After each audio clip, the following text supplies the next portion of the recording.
ഭൂട്ടാൻ വാഹനക്കടത്ത് കേസിൽ നടൻ അമിത് ചക്കാലക്കലിന്റെ യാത്രകളെക്കുറിച്ചും കസ്റ്റംസ് അന്വേഷണം. വടക്കു കിഴക്കൻ സംസ്ഥാനങ്ങളിലടക്കം അമിത് പലതവണ യാത്രകൾ പോയിരുന്നതായി അന്വേഷണ സംഘം പറയുന്നുണ്ട്. ഈ യാത്രകളിൽ വാഹനക്കടത്ത് റാക്കറ്റുള്ളവരെ കണ്ടിരുന്നോ എന്നതടക്കം പരിശോധിക്കും. അമിതിനെ വീണ്ടും ചോദ്യം ചെയ്യുമെന്നും കസ്റ്റംസ് അറിയിച്ചിട്ടുണ്ട്. കൂടുതൽ വിവരങ്ങളുമായി ശ്യാം പ്രസാദ് ഉത്തമൻ ചേരുന്നുണ്ട്. Shyam, good morning. നമ്മൾ ആദ്യം തൊട്ട് സംസാരിക്കുമ്പോഴും ഈ ഒരു അമിത്തിലേക്ക് കാര്യങ്ങൾ പോകുന്നു, അമിതിനെ സംശയമുണ്ട് എന്ന തരത്തിൽ പറഞ്ഞിരുന്നു. അപ്പോൾ ഇപ്പോൾ അമിതിന്റെ യാത്രകളടക്കം അന്വേഷിക്കുകയാണല്ലേ?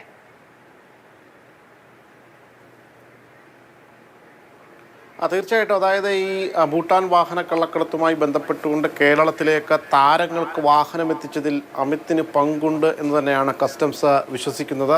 അതിൻ്റെ പശ്ചാത്തലത്തിൽ തന്നെയാണ് കസ്റ്റംസ് കൂടുതൽ വിവരങ്ങൾ തേടാൻ ഒരുങ്ങുന്നത്. നേരത്തെ ഓപ്പറേഷൻ മുൻകൂറുമായി ബന്ധപ്പെട്ട് ഇതിൻ്റെ ആദ്യഘട്ട അന്വേഷണത്തിൽ കോയമ്പത്തൂരിൽ ഇതിൻ്റെ വാഹന കടത്ത് കണ്ണികളിൽ പ്രതികളായിട്ടുള്ള 3 പേരെ കസ്റ്റംസ് ചോദ്യം ചെയ്യുകയും അവരിൽ നിന്നുള്ള മൊഴിയാണ് ഈ കേരളത്തിലേക്ക് ഈ താരങ്ങൾക്കടക്കം വാഹനങ്ങൾ എത്തിക്കുന്നത് അടക്കം വിശദമായ രീതിയിലുള്ള കാര്യങ്ങൾ കസ്റ്റംസ് ലഭിച്ചത്. അങ്ങനെയാണ് ഏകദേശം 100-ലധികം വാഹനങ്ങൾ കേരളത്തിലേക്ക് വന്നതായി ഈ ഭൂട്ടാനിൽ നിന്ന് വന്നതായി കസ്റ്റംസ് മനസ്സിലാക്കുന്നത്.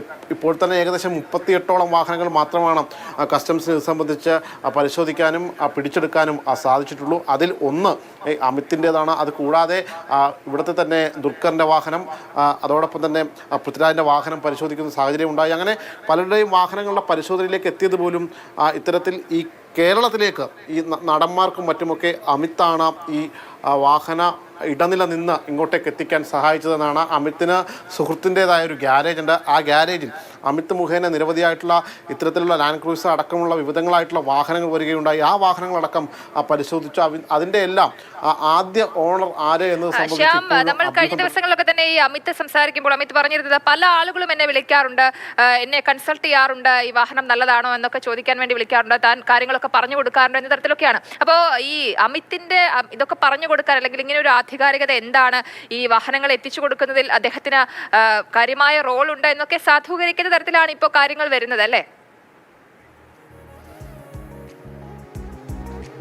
ഈ അമിത്തിന് ഈ വാഹനങ്ങളോട് അമിതമായ ക്രേസ് ഉണ്ട്. അങ്ങനെയാണ് ഈ വാഹനക്കമ്പം കൂടിയത് കൊണ്ടാണ് ഈ വാഹനങ്ങളുടെ നിർമ്മാണവും അതിൻ്റെ പ്രവർത്തനവും മേഖലയുമായിട്ട് ബന്ധപ്പെട്ട് ഇദ്ദേഹം ഇറങ്ങിത്തിരിക്കുന്നതെന്നാണ് അദ്ദേഹം തന്നെ മാധ്യമങ്ങളോടക്കം പറഞ്ഞത്. പക്ഷേ ഈ ആഡംബര വാഹനങ്ങൾ ഈ ഗ്യാരേജിൽ എത്തിച്ച് നേരിട്ട് പണിയുന്ന ഒരു സ്വഭാവം കൂടി അമിത്തിനുണ്ട്. അങ്ങനെ ഒരു സാഹചര്യം ഉള്ളതിനാൽ തന്നെ ഈ പാർട്സുകൾ, അതായത് പാർട്സാക്കി ഇങ്ങോട്ടേക്ക് വാഹനങ്ങൾ എത്തിക്കുന്ന ഒരു സമീപനമുണ്ട്. അപ്പോൾ അത്തരത്തിലുള്ള അവിടെ നിന്ന് പാർട്സുകൾ വാങ്ങിയിട്ടുണ്ടെന്ന് അമിത് തന്നെ പറയുന്നുണ്ട്. പക്ഷേ അത് ഈ വാഹനക്കടത്ത് കണ്ണുകളിൽ നിന്നാണോ എന്ന് തനിക്കറിയില്ല എന്ന കാര്യമാണ് അദ്ദേഹം പങ്കുവെക്കുന്നത്. എന്തായാലും അമിത്തിൻ്റെ ഇടപാടുകളടക്കം വിശദമായിട്ട് കസ്റ്റംസ് പരിശോധിക്കുന്നുണ്ട്.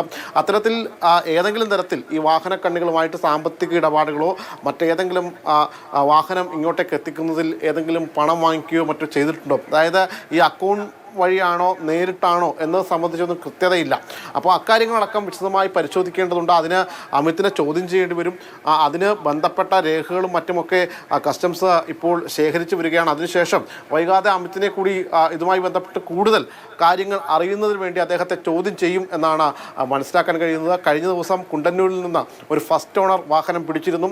അതിന് മുമ്പ് പിടിച്ചിരുന്ന വാഹനങ്ങളെല്ലാം 3rd ഓണർ 4th ഓണർ അങ്ങനെയാണ്. പക്ഷേ ഈ ഫസ്റ്റ് ഓണർ വാഹനം പിടിച്ച സ്ഥിതിക്ക് ഇദ്ദേഹത്തിന് നേരിട്ട് ഈ വാഹന കള്ളക്കടത്ത് കണ്ണിയുമായിട്ട് ബന്ധമുണ്ട്, ഇദ്ദേഹത്തിന് അമിത്തുമായിട്ട് ഏതെങ്കിലും തരത്തിൽ പരിചയമുണ്ടോ എന്നടക്കമുള്ള കാര്യങ്ങളൊക്കെ കസ്റ്റംസ് പരിശോധിക്കുന്നുണ്ട്. എന്തായാലും നിലവിലിപ്പോൾ ഈ ഫസ്റ്റ് ഓണർ വാഹനം പിടിച്ചത് അത് കസ്റ്റംസിന് വലിയൊരു ഗുണമായിരിക്കുകയാണ്. അദ്ദേഹം മുഖേന, അതിൻ്റെ ഓണർ മുഖേന എവിടെ നിന്ന് ഈ വാഹനം കിട്ടി, ആരാണ് താങ്കൾക്ക് ഈ വാഹനം തന്നത്, അവരാണ് ഈ കള്ളക്കടത്ത് സംഘവുമായിട്ട് നേരിട്ട് ബന്ധമുള്ള ആളുകൾ. സ്വാഭാവികമായിട്ടും അവരെ ചോദ്യം ചെയ്താൽ കൂടുതൽ വിവരങ്ങൾ അറിയാൻ കഴിയും എന്ന ഒരു നിഗമനത്തിലാണ് ഇപ്പോൾ കസ്റ്റംസ് ഉള്ളത്. ശരി ശ്യാം, എന്തായാലും ഈ ഒരു ഭൂട്ടാൻ വാഹനക്കടത്ത് കേസിൽ കൂടുതൽ കാര്യങ്ങളിലേക്ക് അന്വേഷണം വ്യാപിക്കുകയാണ്.